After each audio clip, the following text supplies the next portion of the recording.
नमस्कार, आप देख रहे हैं आर लाइव। आज प्रधानमंत्री मोदी के आवास पर अहम बैठक चल रही है। इस बैठक के विषय में भी बात करेंगे, बिहार की राजनीतिक स्थिति के बारे में भी बात करेंगे। अभी हमारे साथ हैं राष्ट्रीय लोक जनशक्ति पार्टी के राष्ट्रीय सचिव, मीडिया प्रभारी मयंक मौली जी। मयंक मौली जी, आज जो बैठक हो रही है पीएम मोदी के आवास पर, कहा जा रहा है कि सुबह 10 बजे से लेकर के 4 बजे बैठक समाप्त होगी। प्रधानमंत्री मोदी यदि 6 घंटे तक बैठक कर रहे हैं, क्या 2024 की तैयारी है?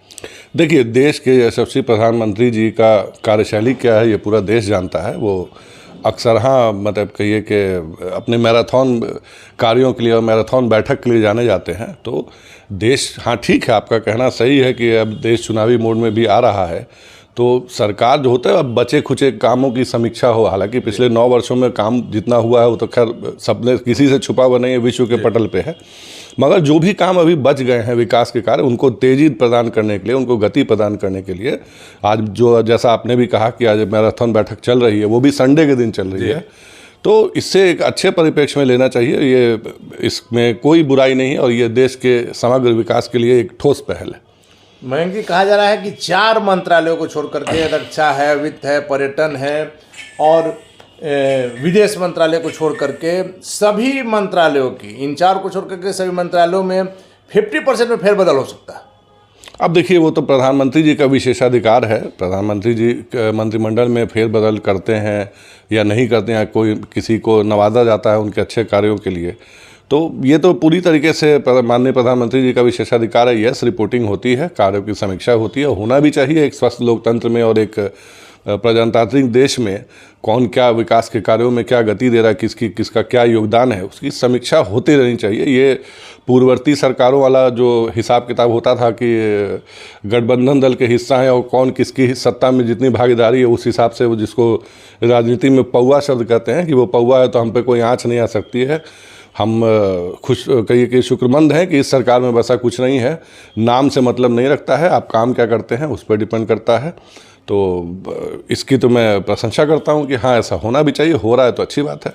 आपके राष्ट्रीय अध्यक्ष जो केंद्रीय मंत्री भी हैं पशुपति कुमार पारस जी, लगातार उनका कद जो है इंडिया में बढ़ते जा रहा है। आपने देखा होगा कि जिस प्रकार से गयाना के राष्ट्रपति से फूड प्रोसेसिंग के क्षेत्र में उन्होंने मीटिंग किया, और इन दिनों कभी पटना, कभी हाजीपुर, कभी रांची नौकरियां बांट रहे हैं। प्रधानमंत्री मोदी के विशेष टीम में शामिल हो गए हैं पारस जी। जी, ये देखिए, जैसे हमने अभी पहले ही कहा कि जो अच्छा काम करता है, माननीय प्रधानमंत्री जी का विशेष स्नेह और विशेष कहिए कि जो आशीर्वाद है उनको मिलता है।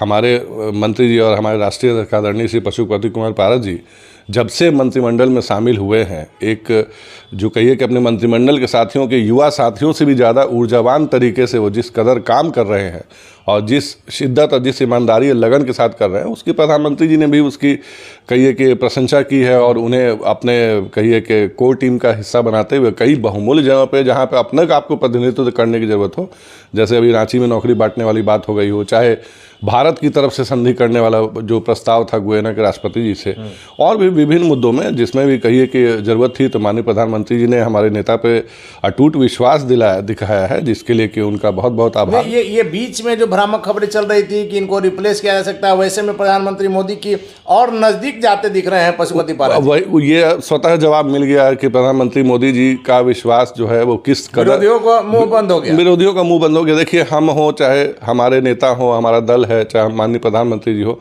हम लोग कार्य पे ध्यान देते हैं। राज्यसभा सांसद सुशील मोदी ने कहा है कि मुख्यमंत्री नीतीश कुमार, लालू प्रसाद यादव जो विशेष राज्य के दर्जा की मांग कर रहे हैं, एक ऐसा समय था लालू प्रसाद यादव की केंद्र में क्या स्थिति थी, मुख्यमंत्री की क्या थी, उस समय लोग भूल जाते हैं और जब कुछ नजर नहीं आता है तो इसका राग अल्पाना शुरू कर देते। देखिए, विशेष राज्य का मुद्दा जो है, अब मतलब क्या कहा जाए, ये एक ऐसा मुद्दा बना रखा है इन लोगों ने बेवजह का, जो कहिए कि जब भाजपा के साथ जब सरकार थी, माननीय प्रधानमंत्री जी ने अभी जितने करोड़ लाख पैकेज का जो कहिए जो अनुदान बिहार को दिया, अभी वही राशि ठीक से खर्च नहीं हो पाई है। आप जैसा जानते हैं, आप एक प्रबुद्ध पत्रकार हैं, हर फाइनेंशियल ईयर के एंड में जो केंद्र सरकार से जो आवंटित राशि होती है, अगर उस राशि का कहिए कि निस्तारण जो विकास कार्यों में अगर नहीं होता है तो उन्हें फिर वापस करना पड़ता है। तो बिहार सरकार से तो राशि जो विकास निधि जो है वो वापस लौट जाती है, क्योंकि यहाँ पे वो खर्च नहीं हो पाती है। खर्च करने का जो प्रोसीजर है वो पूरा ही नहीं हो पाता, मापदंडों पे सरकार हमेशा फेल रहती है। अब विशेष राज्य अगर आप मांग रहे हैं तो ठीक है, हम मानते हैं कि हम बिहार को मिलना भी चाहिए, लेकिन विशेष राज्य के लिए पहले यहाँ पे विशेष परिस्थितियाँ तो पहले बनाइए। आज भी विशेष राज्य की बात करने वाले माननीय मुख्यमंत्री जी 17 सालों से यहाँ पे सत्ता में हैं। बिहार को उन्होंने सिर्फ एक मजदूरों का फैक्ट्री बनाना छोड़ करके यहाँ पे कोई और फैक्ट्री कभी लाए हैं क्या? कभी नहीं। एन कॉलेज में जो समारोह में आए थे उसमें उन्होंने कहा था कि केंद्र जो है कर्ज देने में भी आनाकानी कर रहा है, विशेष राज्य का दर्जा मिलता तो आज बिहार कहीं से कहीं और रहता। देखिए, यहाँ पे पॉलिसी पैरालिसिस है बिहार सरकार में। आपको सिर्फ कहिए कि लिप सर्विस करने से काम नहीं चलेगा, बस कहिए कि शब्दों के लिए बस बोल दिया। उसके लिए कितनी रिपोर्ट, कितनी मीटिंगों और कितनी योजनाओं की बैठकों में गए हैं माननीय मुख्यमंत्री जी, वो तो वैसी बैठकों का बहिष्कार कर रहे हैं और बचते हैं प्रधानमंत्री जी के सामने आने से। अगर आप इतना ही आपको बिहार की चिंता है, आपको प्रधानमंत्री जी बुलाते हैं कहिए कि योजना आयोग की बैठकों में, प्लानिंग कमीशन में, बाकी अलग अलग विभिन्न मुद्दों पर आप वहाँ जाते ही नहीं हैं। आप कभी तेजस्वी जी को भेज देते हैं, कभी बिहार की तरफ से प्रतिनिधित्व जीरो हो जाता है, शून्य हो जाता है, वहाँ कोई जाता ही नहीं। आप यहाँ से अपने मुख्य सचिव तक को नहीं भेजते हैं। फिर आपके जवाब संवादहीनता इस कदर आपने बना रखी है केंद्र के साथ, तो आप किस मुंह से आप कह रहे हैं कि नहीं हमारे तो कर्ज का बात ही नहीं होता। आपने कर्ज लेने के लिए जो ग्राहक को बैंक तक खुद जाना पड़ता है, आप अपना रिपोर्ट देते हैं, KYC देते हैं, आप खुद जा ही नहीं रहे हैं। आप कमरे में बैठ करके आप बोल रहे हैं, आप ये करने मार्ग से नहीं हमको तो नहीं देते हैं। आप गए कब सर? आपको तो इतने बुलावा दिया गया है विगत, अभी लगता है हाल फिलहाल में भी हुआ है, जो गृह मंत्री वाली जो बैठक जो थी देश के सभी गृह मंत्री वालों में, गृह मंत्री आप हैं बिहार के, या तो आप गृह मंत्री आवंटित कर दीजिए तेजस्वी यादव जी को।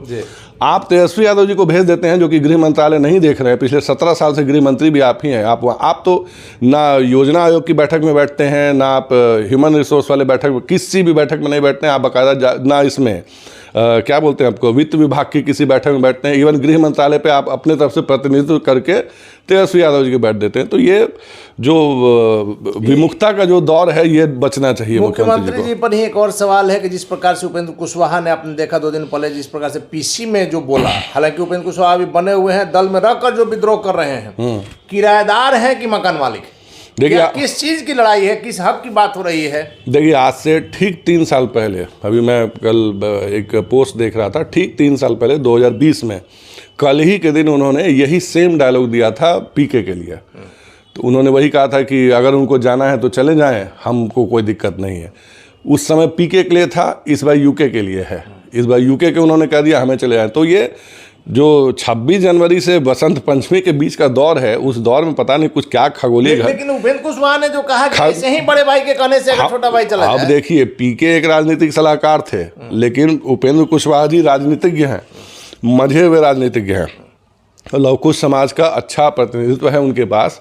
उन्होंने यहाँ तक सवाल उठाया कि आपकी पार्टी में तो राष्ट्रीय अध्यक्ष तक गए आए हैं। अरे सर, उन्होंने तो यस गए आए हैं, बिल्कुल। जो उनके राष्ट्रीय अध्यक्ष जी गए हैं और क्या क्या विशेष दांतों का प्रकार वो गिनाते थे पब्लिकली, वो किसी से नहीं छुपा हुआ है। तो नीतीश जी तो माने ही जाते हैं इन चीज़ों के लिए। लेकिन उपेंद्र कुशवाहा की नाराजगी क्या गुल खिलाएगी? कहा जा रहा है कि उपेंद्र कुशवाहा को आप लोग का पीछे से वरदान प्राप्त है, एनडीए का कंधे पर हाथ रखा हुआ है। देखिए, एनडीए देश का सबसे बड़ा गठबंधन है और सत्ता में है अभी।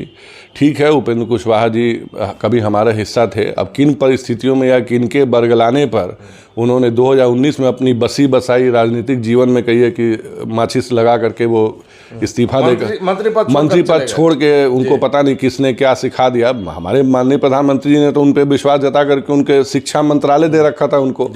वो वहीं रह करके जिस कदर आवाज़ उठा सकते थे या जिन मांगों को लेकर के उनको चिंताएं थी, काम कर सकते थे, वो काम वो वहाँ रह के मंत्री पद पर रह के ज़्यादा कर सकते थे, बनिस्पत की 3 सीट पर चुनाव लड़के हार जाने के।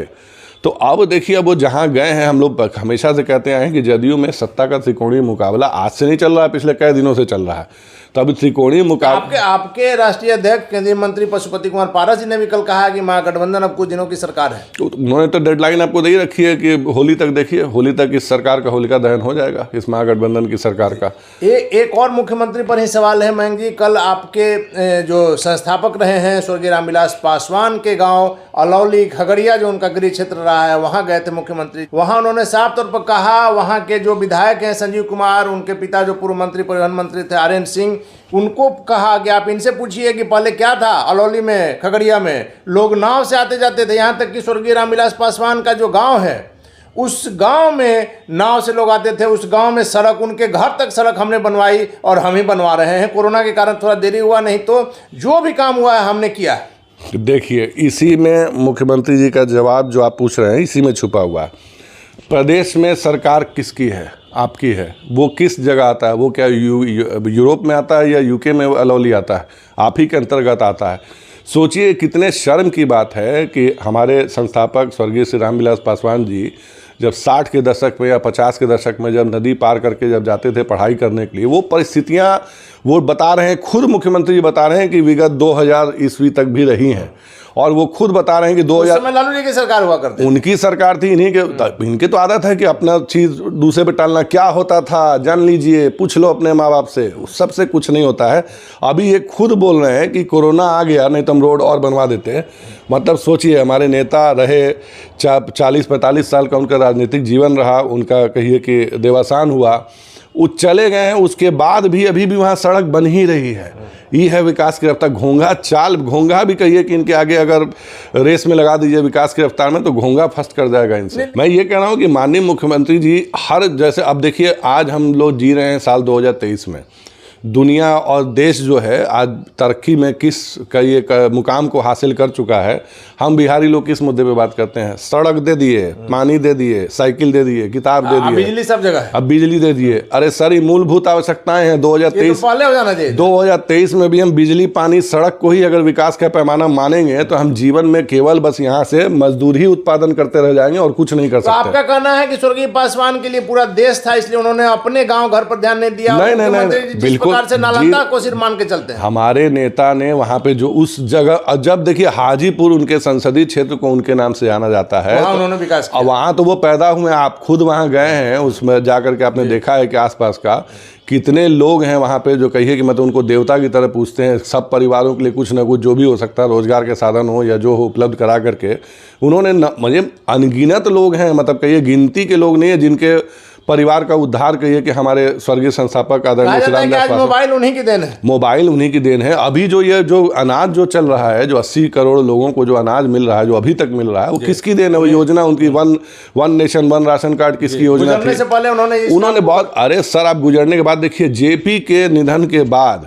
अगर आपने उनको देखा होगा, जब हमारे नेता का देवासन हुआ, जो जिस कदर कहिए कि वो जेपी सेतु जाम हुआ, या जो लोग आए थे लाखों की संख्या में, इतने लोग जो कि किसी प्रायोजित कार्यक्रम के तहत नहीं, स्वयं से आए थे अपने नेता को कहिए श्रद्धांजलि देने के लिए, वैसा विहंगम दृश्य किसी ने नहीं देखा है जेपी जी के बाद आज तक। तो जेपी के कहिए कि शिष्य होने के नाते इससे बड़ी श्रद्धांजलि कोई क्या हो सकती है भैया? कि देखिए, जेपी के बराबर के कद का उनका जो शिष्य कभी हुआ करते थे, उनको लोगों ने सर आंखों पे सहारा और मैंने उन्हें श्रद्धांजलि देने अश्रुपूरित श्रद्धांजलि दी। और आज भी उनका नाम लेकर के आप कहीं भी देश में चले जाइए, एक व्यक्ति आपको उनका विरोध करता हुआ नहीं दिखेगा, क्योंकि उनका स्वभाव, उनका आचरण, उनका लोगों के प्रति किया वकार और सर्व जातीय, उन्हें आप किसी एक जाति में, एक धर्म में आप बांध के नहीं रख सकते। तो उनका तो व्यक्तित्व भी कुछ और है। मैंने इसीलिए उन्हें महामानव की संज्ञा हम लोग देते हैं कि महामानव थे। और आज भी उनके बारे में याद करके मतलब कितने ऐसे परिवार हैं जिनके की आंखें श्रद्धा से भर जाती हैं। मयंक जी, आखिरी सवाल है कि प्रधानमंत्री मोदी पर जो एक डॉक्यूमेंट्री बनी थी, एक चैनल के द्वारा जो बनाया गया था, उस पर लेकर के भी कुछ विवाद सामने आया और उसको लेकर के छात्र संगठन ने जो विरोध किया, उन पर जो लाठियां बरसी, उसे लेकर के आपके संस्थापक स्वर्गीय रामविलास पासवान के पुत्र चिराग पासवान जी ने सपोर्ट किया है। क्या मोदी का विरोध माना जाएगा? जिस प्रकार से उन्होंने कहा कि नहीं, छात्रों का ये साथ जो ये हुआ है गलत है। देखिए, ये बेहद गैर जिम्मेदाराना और शर्मनाक बयान है। अगर ऐसा वो कह रहे हैं तो देखिए, देश के माननीय प्रधानमंत्री जी को SIT ने, तमाम तरीके के एजेंसियों ने, और अब तो सुप्रीम कोर्ट तक से उनको क्लीन चिट मिल गई।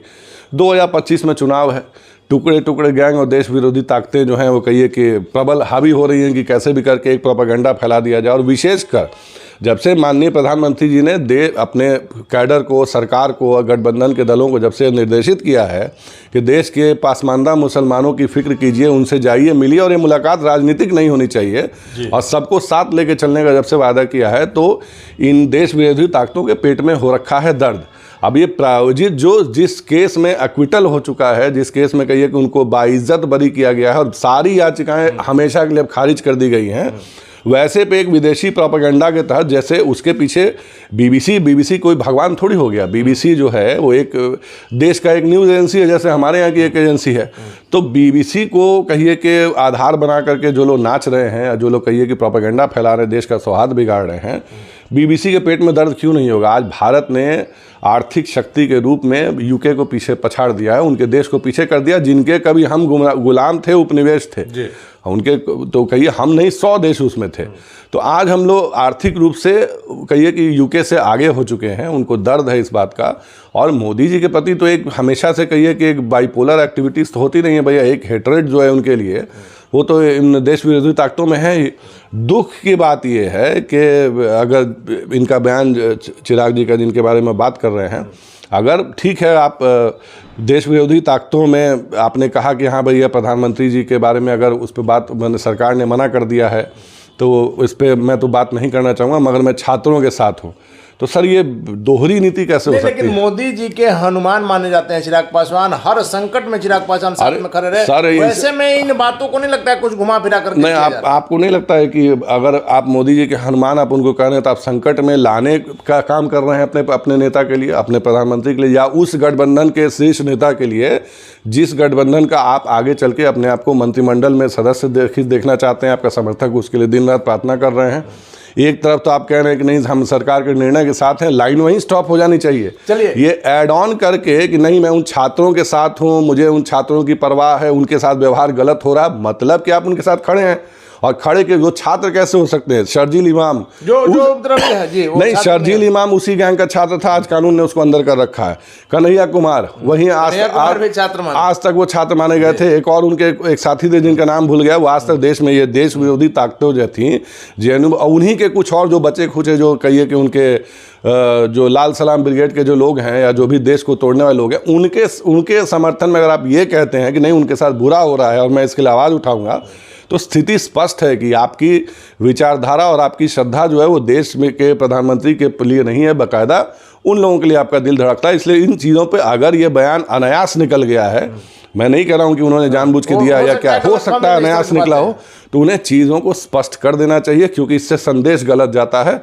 मुझे नहीं लगता है कि कल कई जगह इस तरह की खबरें चली हैं, मैंने भी देखा है उन खबरों को। मुझे नहीं लगता है कि देश का कोई भी नेता हो, विशेषकर हम बिहारी लोग खासतौर पर, कोई भी देश विरोधी ताकतों के साथ, चाहे वो स्टूडेंट के ही छद्म में क्यों ना हो, उनका साथ कभी नहीं दे सकते। मयंक जी आखिरी सवाल हमने कहा था, लेकिन चूंकि अभी ये बात से एक प्रश्न निकल आया है मेरे जहन में, इसलिए उसका भी हम चाहते हैं कि आप उसका निराकरण कर दीजिए। चिराग पासवान के केंद्रीय मंत्री बनने की बात लगातार आप भी सुन रहे हैं, कई महीनों से चल रही है, जेट सुरक्षा भी उन्हें उपलब्ध कराया गया है। आज जो मंत्रिपरिषद की बैठक हो रही है, इसमें समीक्षा की भी बात आ रही है, 50% मंत्रालयों चिराग पासवान मंत्री बनेंगे या फिर यह मामला टल जाएगा? अब देखिए इसमें मैं कौन होता हूँ बोलने वाला। आप लोग एनडीए का मजबूत साथी हैं, आपके राष्ट्रीय अध्यक्ष में अच्छी भूमिका। अब अगर मैं उसी पे आप ही से एक सवाल पूछूं कि अगर वो उन्हें भी पता होगा, जैसे जैसे आपको पता है कि आज मंत्रिमंडल का बैठक है, मंत्रिमंडल के बैठक की ठीक पूर्व संध्या के पहले अगर आप टुकड़े टुकड़े गैंग के साथ खड़े होने का अगर आप इशारा देते हैं, तो इशारा स्पष्ट है कि स्थितियाँ किस ओर जा रही हैं। मुझे इससे ऊपर कुछ नहीं कहना। चलिए, तो इशारा स्पष्ट है, स्थितियां किस ओर जा रही है। हालांकि मुख्यमंत्री नीतीश कुमार ने कल जो खगड़िया में बोला है, उस पर मयंक मौली जी का साफ तौर पर कहना है कि स्वर्गीय रामविलास पासवान महामानव थे और उनके कामों को उनके विकास को देश याद रखेगा। जिस प्रकार से हाजीपुर में उन्होंने काम किया है वह अद्भुत है। हालांकि मयंक मौली के दावों में, इनकी बातों में कितनी सच्चाई है, तो आने वाला वक्त बताएगा। बने रहे आर लाइव के साथ।